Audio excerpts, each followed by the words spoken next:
नमस्कार साथियों, आप सबका स्वागत है।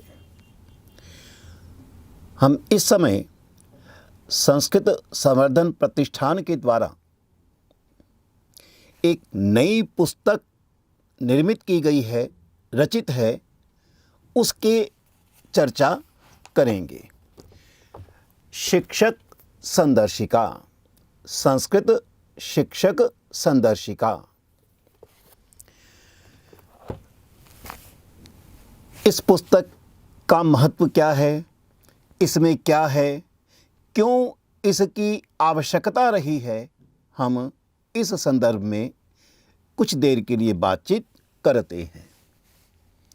साथियों, हमें ध्यान होगा, हमारे भारत के संविधान का प्रारंभ 3 महत्वपूर्ण शब्दों से होता है। हम भारत के लोग, we the people of India. अस्माकं संविधानस्य प्रारंभः शब्दत्रयेण भवति, वयं भारतस्य जनः। कः अभिप्रायः अनेन? क्या अभिप्राय है इससे?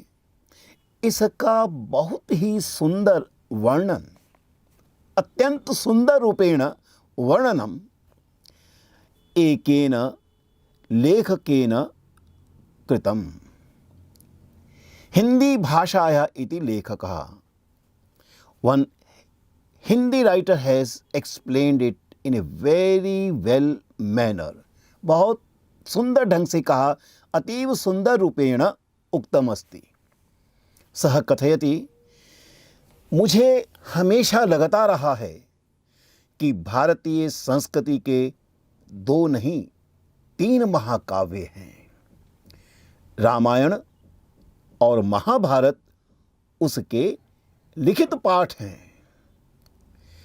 परंतु अलिखित महाकाव्य स्वयं भारतीय सभ्यता है, जिसे हम पढ़ते नहीं, क्योंकि हम स्वयं उसके द्वारा रचित हैं। उसके अनलिखित पन्ने पर हम स्वयं अपने को लिखते हैं।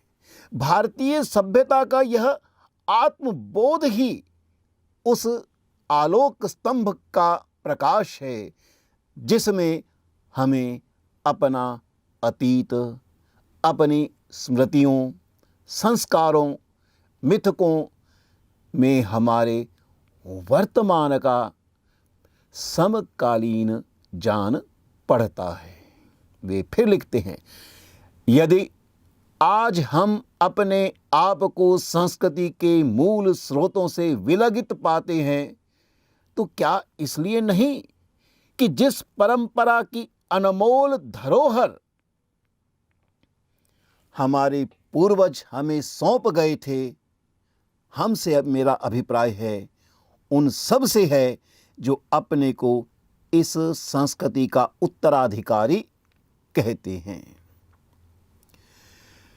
इसी बात को थोड़ा और स्पष्ट करते हुए उच्चतम न्यायालय के एक निर्णय में बहुत ही सुंदर निर्णय दिया गया और कहा गया, हमारी संस्कृति का स्रोत सूख जाएगा यदि हमने संस्कृत के अध्ययन को निरुत्साहित किया। संस्कृत के अध्ययन के बिना भारतीय दर्शन को, जिस पर हमारी संस्कृति और विरासत आधारित है, स्पष्ट रूप से समझना संभव नहीं है। सन 1994 के उच्चतम न्यायालय के निर्णय के अनुसार यह कथन उस समय न्यायाधीश माननीय कुलदीप सिंह जी और BL हंसारिया जी द्वारा दिया गया था। उनका मानना था, कोई राष्ट्र जब अपनी सांस्कृतिक जड़ों से उन्मीलित होने लगता है तो भले ही ऊपर से बहुत सशक्त और स्वस्थ दिखाई दे, भीतर से मुरझाने लगता है, और इसी मुरझाहट को समाप्त करना ही शिक्षा नीति का कार्य रहता है। सन 1986 की हमारी शिक्षा नीति ने इसी बात को एक अन्य रूप में कहा, प्रत्येक देश अपनी सामाजिक सांस्कृतिक अस्मिता को अभिव्यक्ति देने, पनपाने और साथ ही विभिन्न प्रकार की चुनौतियों का सामना करने के लिए अपनी विशिष्ट शिक्षा प्रणाली विकसित करता है। और जो वर्तमान शिक्षा नीति है जो घोषित हुई है, वह और इसे आगे लेते हुए कहती है, हमारी संपूर्ण शिक्षा नीति हमारे भारतीय दार्शनिकता पर आश्रित रहेगी, उन नीतियों पर आधारित रहेगी जो हमें समाज निर्माण के लिए प्रायः हमारे ग्रंथों से दी जाती रही हैं। संस्कृत के संदर्भ में कहता है, the importance, relevance and beauty of the classical languages and literature of India almost can not be overlooked. Sanskrit, while also an important modern school subject, in our 8th schedule of the Constitution of India, language possesses a classical literature containing vast treasure of mathematics, philosophy, grammar, music, politics, medicine, architecture, metallurgy, drama, poetry, story telling and more than it, और इस सब का नाम दिया गया है Sanskrit knowledge system. और कहने का प्रयास किया गया है, संस्कृत को आधुनिक एवं शास्त्रीय भाषा के रूप में पढ़ाने का प्रयास किया जाएगा। बात स्पष्ट रूप से उभरती है कि संस्कृत ही वह परंपरा है जिसे हम अपने भारत के मूल में भारत के फैलाव को, विकास को देखते हैं। स्वतंत्रता के पश्चात विभिन्न आयोगों ने, नीतियों ने संस्कृत शिक्षण के प्रति ध्यान देते हुए एक और बात कही है कि संस्कृत शिक्षण के संदर्भ में जो शिक्षण पद्धतियां अपनाई जाती हैं उनमें कुछ परिवर्तन की अपेक्षा है। कुछ के स्थान पर यदि मौलिक परिवर्तन भी कहें तो संभवतः कोई अतिशयोक्ति न होगी। भारतीय संविधान ने विभिन्न पक्षों में संस्कृत का महत्व स्पष्ट किया है। सन 1956-57 के संस्कृत आयोग ने अपने 4th अध्याय में बहुत स्पष्ट रूप से कहा है कि स्वतंत्र भारत में संस्कृत से क्या अपेक्षा रहेगी। 1986 की नीति ने विभिन्न प्रकार के शोधों में संस्कृत के योगदान की चर्चा उठाई है। इसका एक सीधा अर्थ लगता है कि सभी लोग, चाहे वे संस्कृत से साक्षात जुड़े हुए हैं अथवा नहीं जुड़े हुए, संस्कृत का अध्ययन उनके लिए अनिवार्य है। प्रायः 8वीं कक्षा तक संस्कृत का अध्ययन अध्यापन कराया जाता है। लगता है यह अध्ययन अध्यापन इस तरह से हो कि कोई व्यक्ति उसके पश्चात कभी भी यदि संस्कृत का अध्ययन करना चाहे तो स्वाध्याय की दृष्टि से वह अध्ययन कर सके। यद्यपि अनेक संस्थाएं कार्यक्रम इस दृष्टि से महत्वपूर्ण करती रहती हैं, जिसमें संस्कृत संवर्धन प्रतिष्ठान, संस्कृत भारती संस्थाएं भी आ जाती हैं। बहुत बड़ा योगदान इनका माना जा रहा है। इसी बिंदु को ध्यान में रखते हुए संस्कृत संवर्धन प्रतिष्ठान ने एक आमूल परिवर्तन हो संस्कृत शिक्षण की पद्धति में, इस दृष्टि से शिक्षकों के लिए एक प्रशिक्षण पुस्तिका का निर्माण किया है। योजना अंतर्गत 2 अथवा 3 भाग इसके हो सकते हैं। प्रथम भाग का विमोचन लगभग 1 मास पूर्व किया गया। इस पुस्तक में भिन्न प्रकार की कल्पनाएं की गई हैं। यह पुस्तक अपने आप में गतिविध्यात्मक शिक्षण की दृष्टि से है, जिसकी मूल अवधारणा है कि बच्चे बुद्धिहीन नहीं है। यह पुस्तक यह भी मानकर चलती है प्रत्येक भारतीय विद्यार्थी अपनी मातृभाषा के माध्यम से अनेक संस्कृत शब्दों से परिचित है। यह पुस्तक मानकर चलती है कि एक कक्षा के अंतर्गत, भारतीय कक्षा के अंतर्गत विभिन्न प्रकार के छात्र बैठे होते हैं। वे विभिन्न प्रकार की भाषाओं से परिचित हैं और सभी भाषाओं में संस्कृत के अनेक शब्द हैं। तो संभवतः संस्कृत की इस समृद्धि को किस प्रकार बच्चों के समक्ष लाया जाए। संस्कृत का शिक्षण संस्कृत माध्यम से हो, विभिन्न गतिविधियों से हो, शिक्षण प्रशिक्षण में भेद माना जाए, विद्यार्थी भिन्न प्रकार के प्रश्न करने में कुशल हों, कोई बिंदु क्यों अपनाया जाता है, अध्यापक इनसे परिचित हों। इस प्रकार के भिन्न संदर्भों को लेते हुए इस पुस्तक की रचना की गई है। इस पुस्तक में प्रथम भाग जो है, इसमें लगभग 30 पाठ हैं, 30 अध्याय हैं।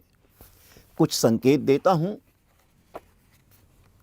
कि किन में क्या है और किस दृष्टिकोण से लिखा गया है। पहला अध्याय शिक्षण से संबद्ध है, दूसरा अध्याय प्रशिक्षण से संबद्ध है, प्रथमः अध्यायः शिक्षणेन संबद्धः अस्ति, द्वितीयः अध्यायः प्रशिक्षणेन संबद्धः अस्ति। इसके पीछे कारण था हमारे अध्यापक शिक्षण और प्रशिक्षण में क्या भेद है, इसे व्यावहारिक रूप से समझ सकें।